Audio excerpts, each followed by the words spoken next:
नमस्कार दोस्तों, आप देख रहे हैं STM न्यूज और मैं आपके साथ मोहम्मद फैज़ आलम। शांति समिति की बैठक आयोजित सीतामढ़ी DM SP की अगुवाई में आप वीडियो में देख सकते हैं। बैठक में आए हुए DM साहब,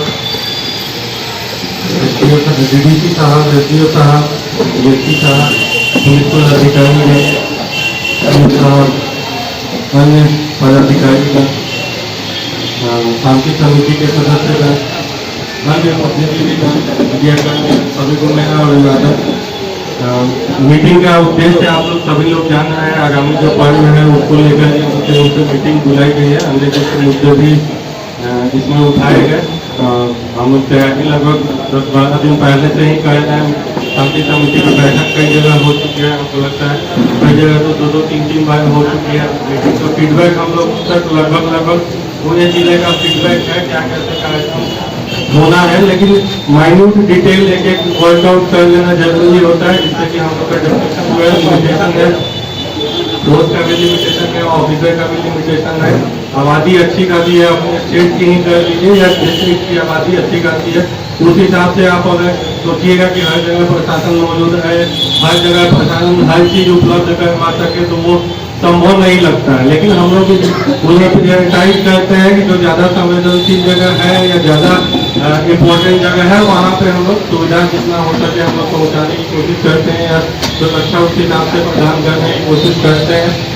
उस हिसाब से हम लोग का पहले से जो हम लोग कार्य करते हैं, जो बैठकें इस तरह की होती है, उसका अहम महत्व है। तो देखिए जो फीडबैक आप लोग से मिलता है उसमें हम लोग वर्कआउट करते हैं, जिसके चलते से किसी प्रकार की घटना होने से हम लोग बचा सकते हैं या तैयारी हम लोग मुकम्मल कर सकते हैं। उस तरह से हम लोग ड्यूटी लगा सकते हैं, समय पे ड्यूटी पे लोग पहुँच सकते हैं, ये इम्पोर्टेंट है।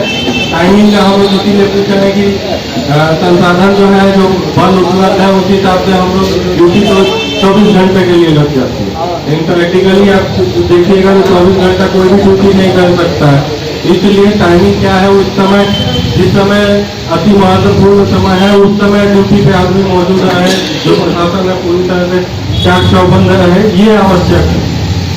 इसलिए हम लोग चाहते थे कि जो डिटेल में वर्कआउट हो जाए, तो बहुत हद तक हुआ भी है। लेकिन अभी DSP साहब से मेरा रिक्वेस्ट है कि बैठ करके शहरी क्षेत्र का खास करके विशेष तौर पर डिटेल प्लानिंग कर लेंगे। 2-4 आदमी आप लोग जरूर मिलेंगे जो कि ज़्यादा जानते होंगे पूरे जो कार्यक्रम है उसके बारे में। रुक करके वो एक डिटेल में प्लान हम लोग का बनवा दीजिए। उस हिसाब से हम लोग का डिप्रेशन ऑर्डर भी होगा, हम लोग अलर्ट रहेंगे।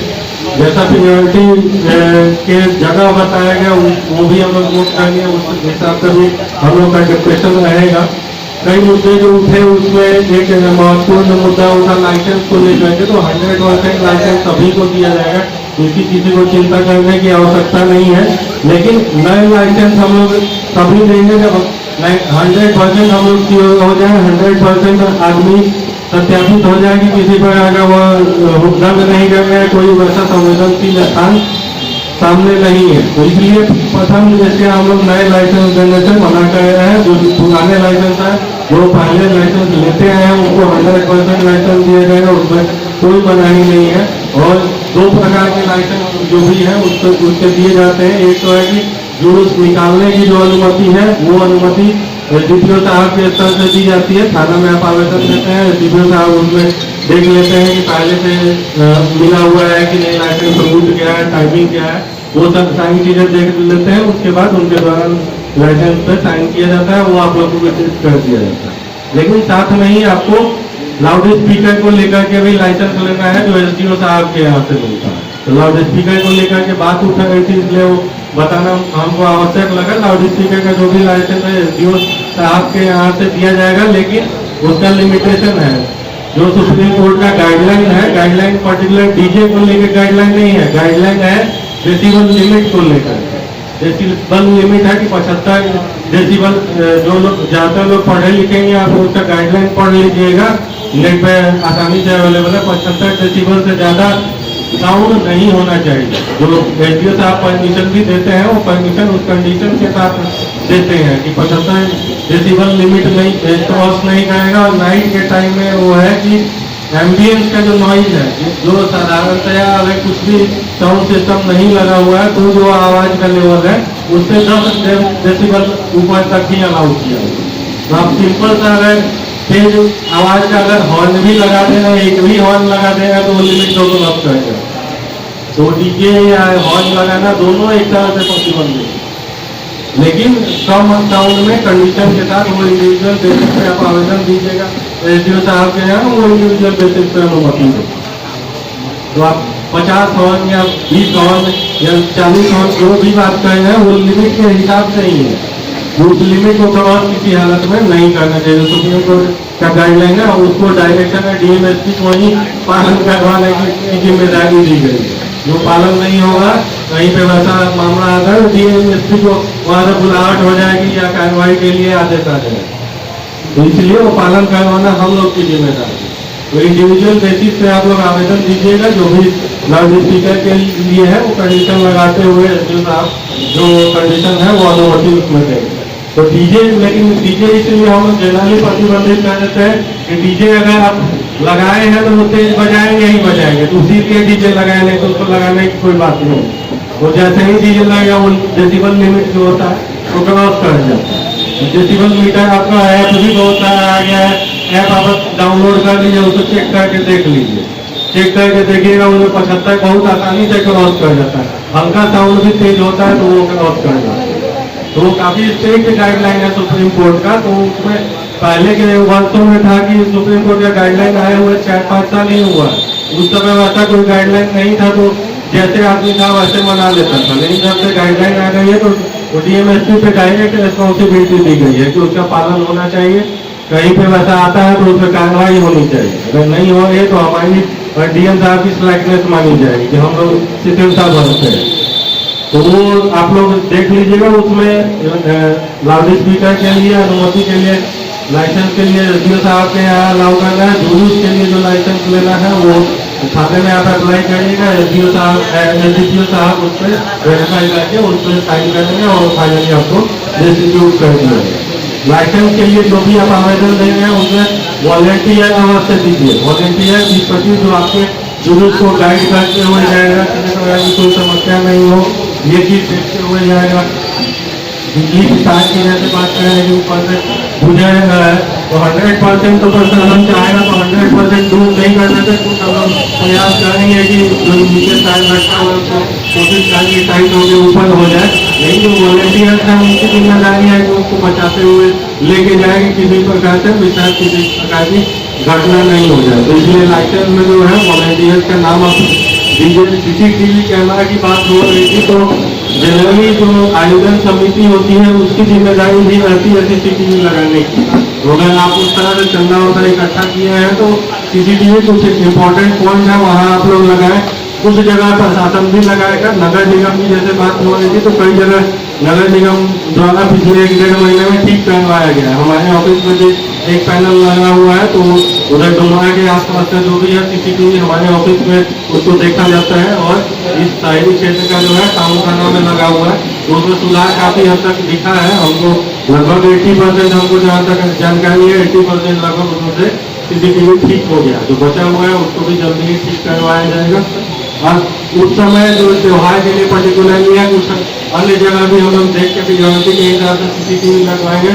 ड्रोन कैमरा भी इस्तेमाल किया जाएगा कि कोई उपद्रवी तत्व उसमें डिस्टर्ब करने की कोशिश नहीं करे। एक बात लास्ट में बोला गया कि कोई पर्टिकुलर मजहब या जाति धर्म पूरी तरह से वो गलत नहीं होता है और जो गिने चुने इक्का-दुक्का लोग हैं वही बदमाशी करते हैं। बदमाशी तो आप किसी को भी दोनों धर्म के लोग दोनों के सभी धर्म के लोग यहाँ मौजूद हैं, सभी को ये सहिष्णुता होनी चाहिए, ये बात समझ में आनी चाहिए कि बदमाशी करने वाला जो है गिने चुने लोग हैं और उस पर प्रशासन पूरी तरह से सख्ती से कार्रवाई करेगा, उसको किसी हद तक जा करके छोड़ने वाला नहीं है पुलिस।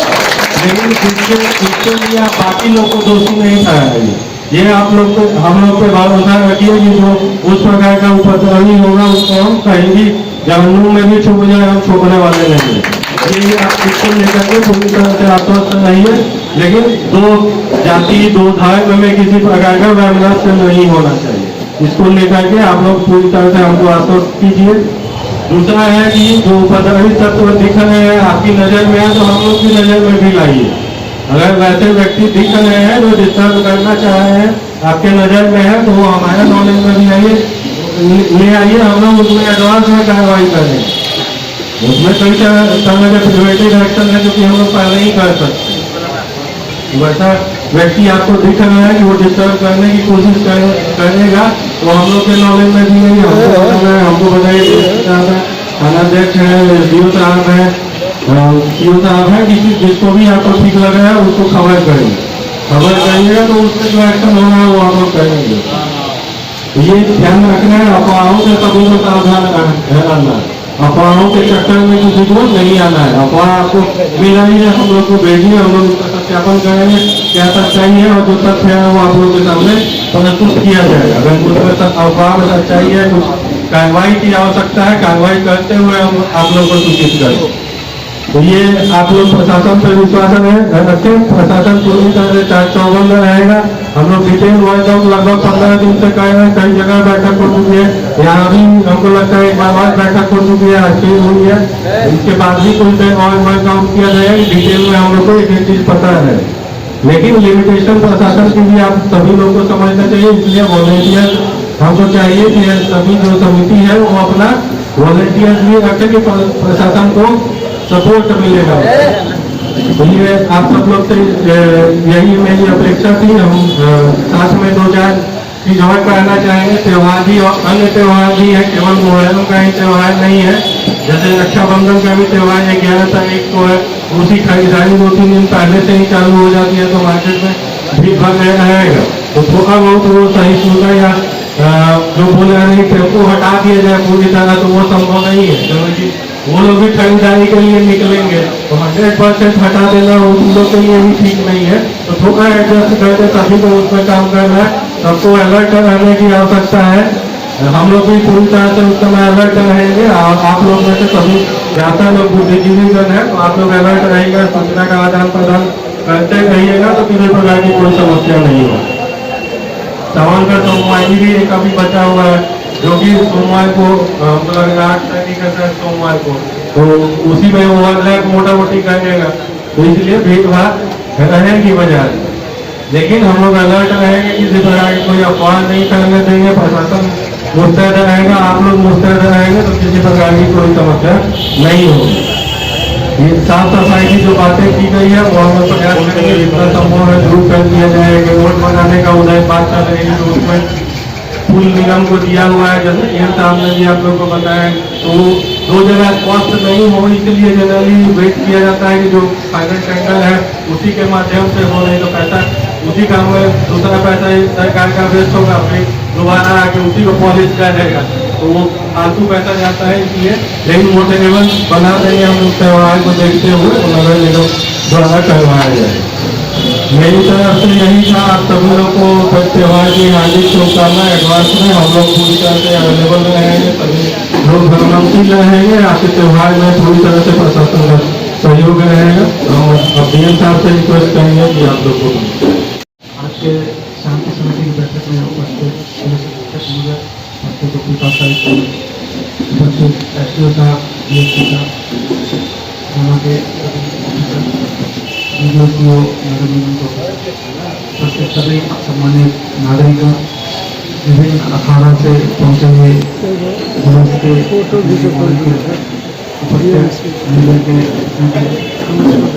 सर्वप्रथम आप सभी को आगामी पर्व की हार्दिक शुभकामनाएं। अभी हम लोग अगस्त के महीने में लगातार काफ़ी पर्व त्यौहार से गुजर रहे हैं। श्रावणी मास हमारा चल रहा है, एसपी साहब ने काफ़ी विस्तार से उस पर चर्चा किया है। तो श्रावणी का भी अंतिम सोमवार हमारा बाकी है, इसके मद्देनजर सभी शिवालयों में भी काफ़ी भीड़ भाड़ रहेगा। आगामी रक्षाबंधन पर भी हमारे सामने 11 तारीख को मार्केट में विभिन्न प्रकार की एक्टिविटीज हों, इसीलिए जहाँ लोग मुहर्रम का विभिन्न प्रकार की गतिविधियाँ 3-4 दिन तक होने की बैठक का मुख्य उद्देश्य भी यही था कि हम लोग जान पाए कि किस प्रकार से आप लोग पर्व में यहाँ पे करते हैं। तो हर जगह का अपना अपना रीति रिवाज होता है, पुराना परंपरा होता है, हाँ, उसके बिल्कुल। मद्देनजर लोकल व्यवस्था उसी प्रकार से होना चाहिए कि जिस प्रकार से होता है वो परंपरा लोगों को बना के रहे और काफी किसी भी धार्मिक भावना खाती है। अभी हम लोग आज किसी में भी शांति समिति का बैठक कर रहे हैं, वहाँ काफी लोगों ने बताया कि कई बार जुलूस में विवाद दूसरे धर्म के लोगों की वजह से नहीं होता है, विवाद उन्हीं लोगों में हो जाता है जो लोग जुलूस लेके निकल रहे होते हैं। तो इसलिए उस बात पर भी नजर रखने की जरूरत है कि जो लोग जुलूस लेके निकल रहे हैं वो लोग जिम्मेदारी ले उसका, और साथ ही दूसरे जुलूस से किसी प्रकार का उनका टकराव नहीं है।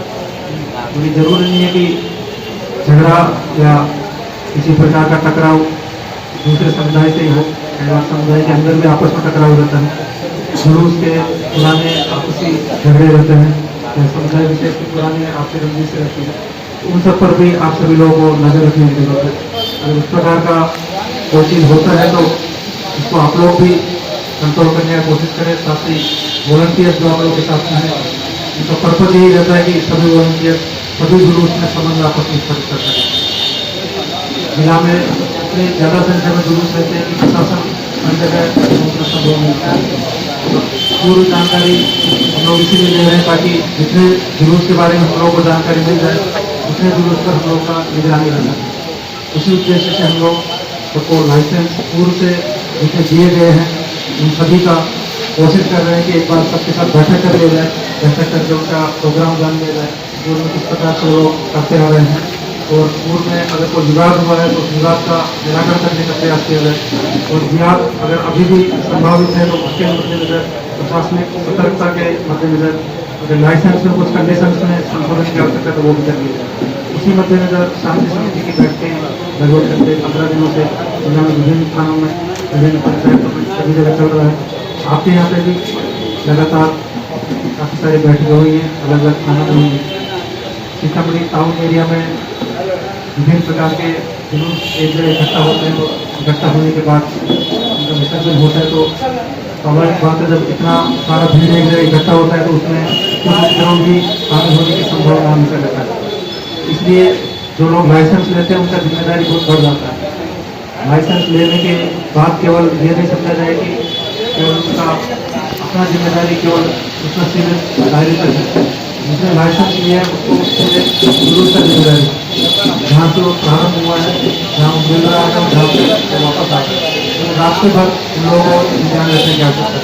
प्राय ऐसा पाया जाता है कि लोग लाइसेंस बहुत कैजुअली लेते हैं, ऐसे ही फॉर्मेलिटी के टाइप से लेते हैं, लाइसेंस हम लोग को पुराना चला रहा है, कागज दे दीजिए, इस समय से कई बार पहुँचने पर वो लोग मिलते ही नहीं है। ऐसा इससे नहीं होना चाहिए।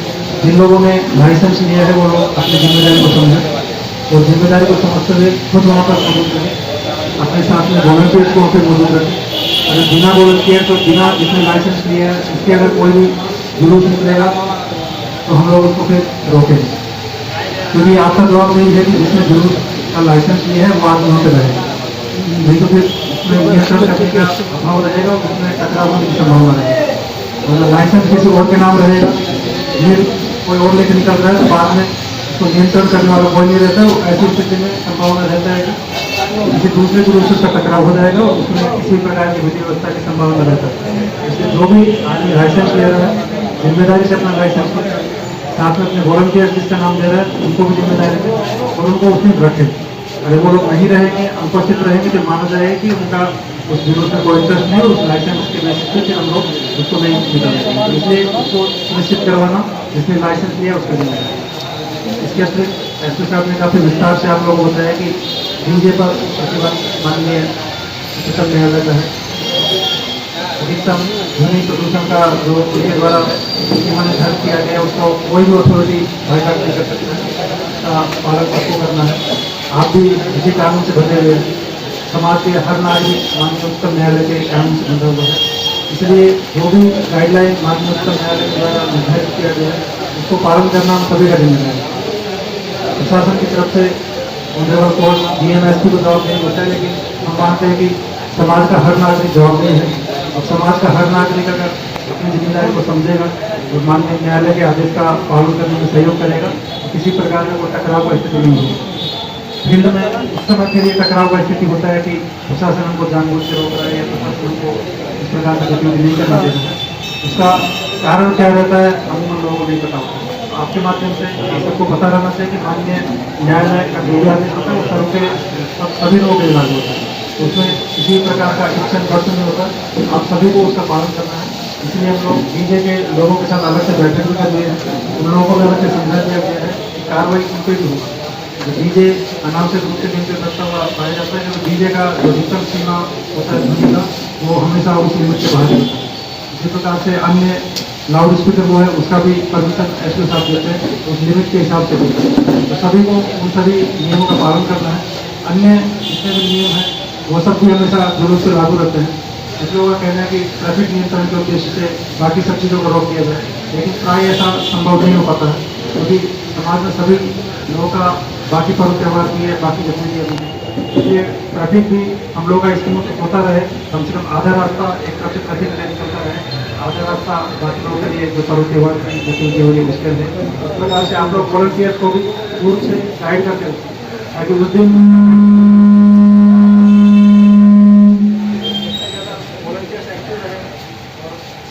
रेगुलेट करने में रहेंगे, उतना ज़्यादा आप लोगों का जुलूस व्यवस्थित तरीके से कीजिए।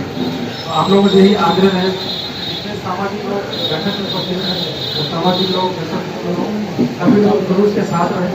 जुलूस के साथ रहने से जो भी चीज़ आपके सामने होगा आपकी निगरानी में रहेगी। इसी प्रकार का गतिविधि इधर उधर होता है तो आपकी निगरानी में रहेगी। कई बार युवाओं से अनुभव का